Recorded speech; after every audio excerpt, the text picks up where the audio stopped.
We finally made it. After a long and noisy offseason filled with rumors, speculations, and endless debates about trades and rotations, we finally got to see some Boston Celtics basketball on the court. And let me tell you right off the bat, if this preseason opener was any indication of what's to come, Celtics fans have every reason to feel optimistic. Yes, it was just a preseason game, and yes, the Grizzlies didn't exactly roll out their top unit, but the energy, the execution, and the intensity from Boston, that was different. The Celtics came out firing, setting the tone from the opening tip and never really looking back.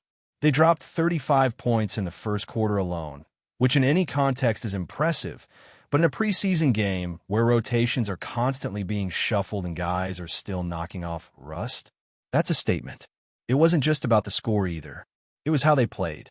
This looked like a team that took training camp seriously.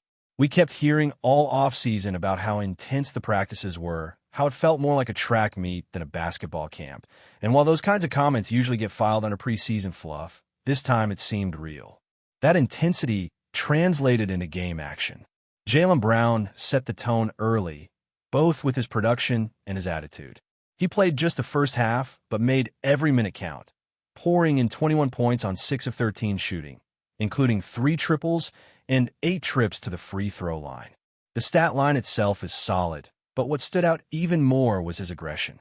From the jump, he looked like a guy who understood exactly what this team needs from him this season. No hesitation, no coasting, just all-out attack mode. And speaking of attack mode, Jaylen wasn't just getting buckets. He brought some edge, even shoving a Grizzlies player in the first half. This wasn't a guy treating preseason like a warm-up. This was Jaylen Brown bringing the same fire they've been talking about in those intense practices.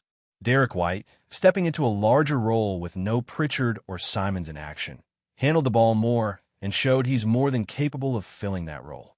Sure, he went just 2 for 9 from deep, but he still finished with 16 points and, more importantly, dished out 10 assists. A double-double in a preseason game might not make the front page, but it says a lot about his comfort level with the ball and his understanding of the offensive rhythm. White has always been a guy who does the little things, but in this game, he showed he could orchestrate the offense when needed. The starting unit had some new faces due to injuries and rest. Alongside Brown and White, Sam Hauser got the start at the 3, Chris Boucher slotted in at the 4, and Xavier Tillman anchored the middle. That group brought the heat.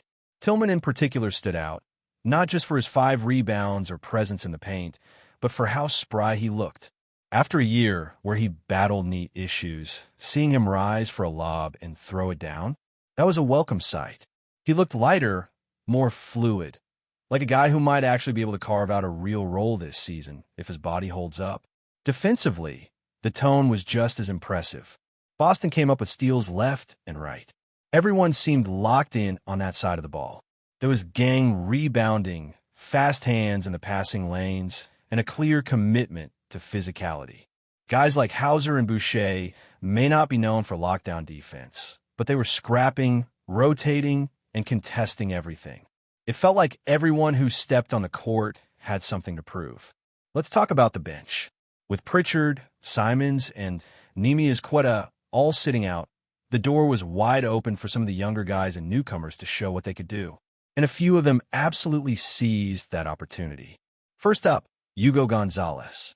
Boston's late first-round pick looked every bit the versatile, high-energy wing he was billed as coming into the draft. He made plays all over the court. 3 steals, 3 blocks, and countless hustle plays that don't even show up on the stat sheet. He had one sequence where he stripped the ball at midcourt, chased it down, and hammered home a dunk in transition that brought the bench to its feet. He was a bit wild at times, a little too eager to show off the Euro step. But that's the kind of stuff you live with when a guy is bringing this level of activity. Then there's Josh MINOTT. Celtics fans have been buzzing about him since the team acquired him. And while it's always tough to judge players in limited NBA minutes, he brought that energy maven vibe the team needs off the bench. He played with a motor that never stopped, chasing rebounds, contesting shots, diving for loose balls. His final stat line, 7 boards, 3 assists, and 3 steals. Sure, he went 0 for 5 from deep, and that's going to need to change if he wants consistent minutes. But the foundation is there. You can see the role he could carve out, the high-energy wing who disrupts things and keeps the tempo high. Jordan Walsh also got some early minutes, although he exited after just 8 with a minor injury. Still, the fact that he was the first wing off the bench is telling. This rotation battle is wide open, and Mazzulla is clearly taking a long look at what he's got. Baylor Shimon had himself a nice game too. 13 points, 5 boards, a couple of dimes and steals. He was active, smart, and showed he can fill a variety of roles if needed. Even Luka Garza, who's fighting for a fringe roster spot, made his presence known. He dropped 10 points and 10 boards in just 16 minutes and got to the line 9 times. That's a strong showing, especially for a guy known more for offense than defense. And while he may not be a long-term answer, games like this at least make the coaching staff pause and take a second look. The biggest takeaway from this game wasn't just about individual performances, though. It was about depth. With 3 key rotation players out, the Celtics still managed to put together a cohesive, energetic, and effective group for most of the game. It didn't feel like they were plugging holes. It felt like they were running a system, trusting their personnel, and playing with a purpose. That's encouraging. Of course, we can't get too carried away. This was Memphis B team. They sat basically every core player. No John Morant, no Jaren Jackson Jr., no Marcus Smart, no Desmond Bane. It's not like Boston was battling a playoff-ready squad. But still, effort is effort. And Boston looked like a team on a mission, not just coasting through preseason minutes. What makes this so intriguing is that the Celtics aren't treating this like a throwaway period. They're using this time to figure out real stuff. Rotations, pairings, roles. Who plays best with who? Who can fill in when the starters need a break? Who's going to be that 9th or 10th guy that actually earns trust during the regular season? This kind of competitive training camp vibe, where minutes are earned and nothing is guaranteed, is exactly what a team needs to avoid complacency. And if Mazzulla can manage the rotations smartly, not overthinking things or pushing too many buttons, it might just keep the Celtics fresh and locked in over the long grind of the season. More than anything, this was just a refreshing change of pace. We spent the last few months talking in circles. Who's staying? Who's going? What's the ceiling of this team? And now, finally, we've got some actual basketball to discuss. The next preseason game will offer another chance to evaluate and maybe against stiffer competition if Toronto plays its starters. But for now, it's okay to get a little excited. Looking ahead to the next games, there's even more reason to be curious about how this Celtics squad continues to evolve. The next preseason matchup is set for Friday against the Raptors, a team that, unlike Memphis, might actually throw out some of their starting 5. That'll be a more accurate measuring stick, especially for some of the wings and role players battling for spots in the rotation. Toronto's starters, assuming they suit up, will present a very different kind of challenge. Guys like Jacob Poeltl, R.J. Barrett, Scotty Barnes, and Emmanuel quickly offer a tougher defensive front, and they aren't going to give up fast breaks as easily as the Grizzlies' second unit did. If the Celtics can bring that same energy, that same up-tempo mindset against a stronger opponent, we might be onto something. And let's not ignore what's happening at the bottom of the roster, because as it stands, Boston is building something a little deeper than what we saw last season. This isn't just a matter of filling in gaps. It's about developing options that can actually impact games when it matters. Players like Gonzalez, MINOTT, and Walsh aren't just fringe guys anymore. They're knocking on the door, and it's clear the coaching staff is giving them real opportunities. That's what preseason is for. But not every team treats it like this. Some teams coast. The Celtics, at least in this early showing, are taking it seriously. That's a mindset that starts at the top and filters down. What remains to be seen is how Mazzulla handles this wealth of choices. Because while it's nice to have depth, sometimes too many options can cloud the rotation. We've seen it before. A coach starts to tinker a little too much, searching for the right combination, and in doing so, disrupts the flow. You start pulling players the moment they make a mistake, trying to manufacture perfection, and instead you end up with inconsistency. That's the tightrope Mazzulla has to walk. Trust your top guys, build trust in your young pieces, and don't be afraid to let some of them play through mistakes. Especially early in the season, you need to find out what you really have. It's the only way guys like Hugo or MINOTT become meaningful contributors. They need real minutes, real reps, and real trust. Then there's the elephant in the room, or maybe just a fun hypothetical, the Giannis rumors. They're not going away. In fact, if anything, they're going to pick up steam.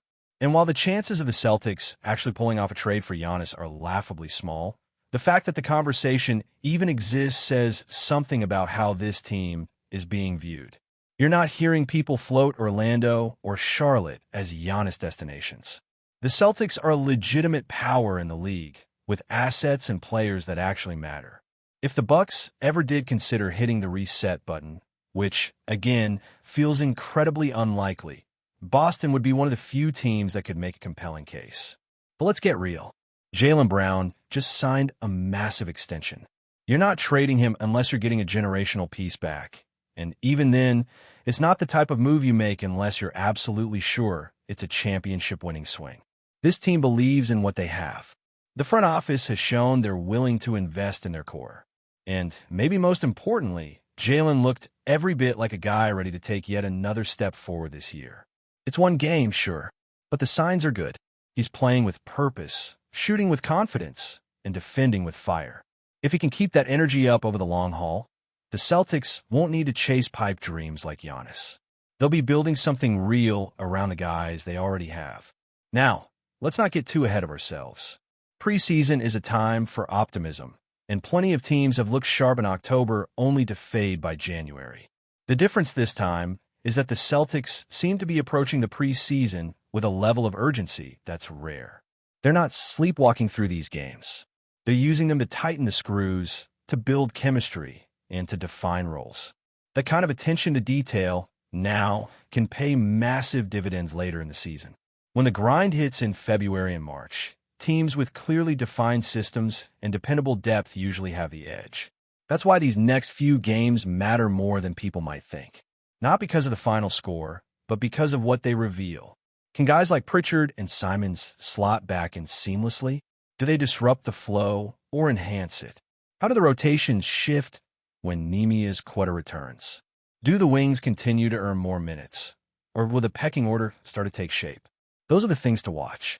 And Missoula has a real opportunity here, not just to evaluate talent, but to establish a culture where every player understands their role, their responsibility, and what's expected of them every single night.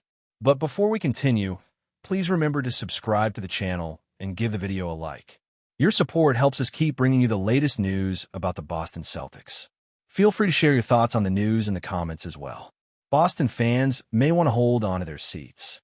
Rumors are swirling around the Celtics camp as the young talent, Josh MINOTT, begins to carve out a more significant role in the rotation. Sources close to the team suggest that MINOTT's recent performances have not only earned him more minutes, but are also quietly pushing the Celtics front office to explore potential moves on the wings. MINOTT, who has shown flashes of scoring, defensive versatility, and an uncanny ability to fit into different lineups, has quickly become a player the Celtics are eager to see more of on the court. Observers note that his confidence and poise have grown remarkably, and his presence has made the team's depth at wing positions a talking point among analysts and insiders. While the Celtics have remained tight-lipped, whispers from within the organization hint that management may be considering options to reshape the wing rotation. Some insiders speculate that with MINOTT proving himself in crucial stretches, the team could look at packaging veteran wings in exchange for pieces that better complement the rising star. Others suggest that the Celtics might simply leverage MINOTT's emergence to add flexibility and create a more dynamic lineup without necessarily making major trades. The buzz has intensified following a string of solid outings where MINOTT displayed a rare combination of agility, scoring instinct, and defensive awareness that can change the flow of games. Fans have taken notice on social media, fueling speculation that the Celtics are quietly preparing to pivot around their young wing talent. Historically, the Celtics have shown a willingness to make bold moves when opportunity knocks, and with MINOTT's stock rising, this seems like the perfect storm for potential roster adjustments. Could we see a veteran wing shipped out to make room for MINOTT's ascent? Or is Boston simply testing the waters, gauging how the league responds to the young player's breakout? Analysts suggest that either scenario could have ripple effects not just for the Celtics, but for the Eastern Conference landscape as a whole. While nothing is official, the chatter is undeniable. MINOTT is no longer just a name on the roster. He's a catalyst, and his increasing role could be the spark that sets off a series of moves the Celtics have been quietly planning. As the season progresses, all eyes will be on Boston, watching to see whether the rumors solidify into action and how far the Celtics are willing to go to maximize the potential of their newest emerging star. That's it for this update. If you enjoyed the video and want to keep receiving exclusive news about the Boston Celtics, please subscribe to our channel and give the video a like. We always appreciate your comments and opinions. See you in the next video.